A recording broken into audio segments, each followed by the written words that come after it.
Welcome to Geethasri home cooking. నేను మీ శ్రీనివాస్. ఈ వీడియోలో మనం ఉప్మా ఎలా తయారు చేయాలో తెలుసుకుందాం. ఉప్మా అంటే ఇష్టం లేని వాళ్ళు కూడా ఈ విధంగా తయారు చేస్తే ఇష్టపూర్వకంగా ఎగబడి తింటారండి. అంత బాగుంటుంది ఈ ఉప్మా. చూడండి ఎలా తయారు చేస్తున్నాను. మనం ఇప్పుడు ఈ ఉప్మా ఎలా తయారు చేయాలో ప్రాసెస్లోకి వెళ్దాం. ఈ ఉప్మా చేయడానికి కావలసిన పదార్థాలు చూడండి. ఒక ఆనియన్ని ఈ విధంగా చీలికలుగా కట్ చేసుకొని ఉంచుకోవాలి. ఒక క్యారెట్లో కూడా సగం అన్నమాట, సగం క్యారెట్ ఈ విధంగా పైన పీల్ తీసేసి ఈ విధంగా చీలికలుగా కట్ చేసుకొని ఉంచుకోవాలి. ఒక చిన్న టమోటా ఇలా కట్ చేసుకోవాలి. ఒక 2 పచ్చిమిరపకాయలు ఈ విధంగా చీలికలుగా కట్ చేసుకొని ఉంచుకోవాలి. కొంచెం అల్లాన్ని తురుముకోవాలి. అదే ముక్కలు కొంతమంది ముక్కలుగా అయినా చేసుకుంటారు, కానీ ముక్కలుగా చేసుకుంటే నాకు అంత ఇంట్రెస్ట్ ఉండదు. తురుముకుంటేనే బాగుంటుంది. ఓకే. ఒక 2 టేబుల్ స్పూన్లు ఏరుశనగకాయ పప్పు అన్నమాట. ఒక 15 దాదాపు జీడిపప్పు. ఓకే, జీడిపప్పు పలుకులు. చూడండి, ఈ గ్లాసుతో, ఈ కాఫీ తాగే గ్లాసుతో గ్లాసుడు కరెక్ట్గా నేను ఉప్మా రవ్వ తీసుకుంటున్నాను. ఓకే, ఇప్పుడు మనం ఎలా తయారు చేసుకోవాలో ప్రాసెస్లోకి వెళ్దాము.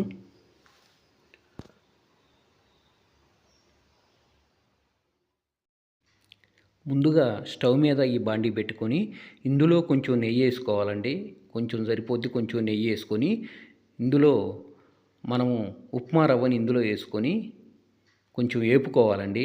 ఇలా నేతిలో ఉప్మా రవ్వను వేపుకోవటం వల్ల టేస్టు రెట్టింపు అవుతుందండి. ఇలా వేపుకున్న తర్వాత ఒక గిన్నెలో తీసి పక్కన పెట్టుకుందాం. ఇప్పుడు స్టవ్ మీద ప్యాన్ పెట్టుకొని ఇందులో 3 టేబుల్ స్పూన్లు ఆయిల్ వేసుకుందామండి. ఆయిల్ కొంచెం వేడెక్కిన తర్వాత ఇందులో 1 టేబుల్ స్పూన్ పచ్చిపప్పు, 1 టేబుల్ స్పూన్ మినపప్పు, 1 టేబుల్ స్పూన్ జీలకర్ర, 1 టేబుల్ స్పూను ఆవాలు వేసుకోండి. ఇవి వేసుకొని ఈ విధంగా వేపండి. ఇప్పుడు ఇందులో కరివేపాకును కూడా వేసుకోండి. ఇందులో పచ్చిమిరపకాయలు వేసుకోండి. వేపుకొని ఈ విధంగా కలుపుకొని ఇప్పుడు ఆనియన్స్ వేసుకోండి. ఆనియన్స్ వేసుకొని ఈ విధంగా వేపండి. ఈ విధంగా కొంచెం వేపాలి. ఇప్పుడు ఇందులో వేరుశనగకాయ పప్పు, జీడిపప్పు కూడా వేసుకొని కొంచెం దోరగా వేపండి. ఈ విధంగా ఇప్పుడు ఇందులో మనం తరిగి పెట్టుకున్నటువంటి అల్లాన్ని కూడా వేసుకొని దీన్ని కూడా ఈ విధంగా వేపండి. క్యారెట్ ముక్కలు, టమోటాలు కూడా వేసుకొని ఈ విధంగా వేపండి. ఇప్పుడు 1 నిమిషం పాటు మూత పెట్టి మగ్గనివ్వండి. ఇప్పుడు ఇందులో ఒక 5 గ్లాసుల వాటర్ యాడ్ చేస్తున్నానండి. 1 గ్లాసు రవ్వ వేసుకుంటే 5 గ్లాసులు వాటరు యాడ్ చేయాలన్నమాట. ఇప్పుడు ఇందులో మనము సాల్ట్ వేసుకుందామండి. ఇది ఉప్మా కదండి, ఉప్మా లేకపోతే బాగోదు కదా. అందుకని 1 టేబుల్ స్పూను సాల్ట్ వేసుకొని ఈ విధంగా తిప్పుకొని ఒక 5 నిమిషాల పాటు మూత పెట్టి ఉడకనిద్దామండి.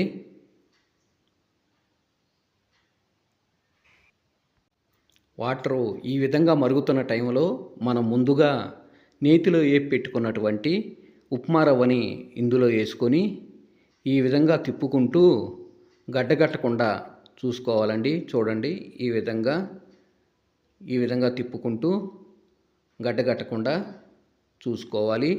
చూడండి, ఈ విధంగా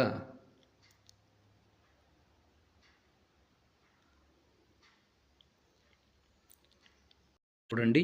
ఉప్మా అంటే ఇష్టం లేని వాళ్ళు కూడా ఇష్టపూర్వకంగా తినే విధంగా ఈ ఉప్మా రెడీ అయిందండి. ఇప్పుడు ఈ ఉప్మాలో అల్లపు చట్నీ కానీ, టమాటో చట్నీ కానీ వేసుకొని తిన్నామంటే టేస్ట్ ఎక్సలెంట్గా ఉంటుందండి. వీడియో నచ్చితే లైక్ చేయండి, షేర్ చేయండి, మన ఛానల్ని సబ్స్క్రైబ్ చేసుకోండి.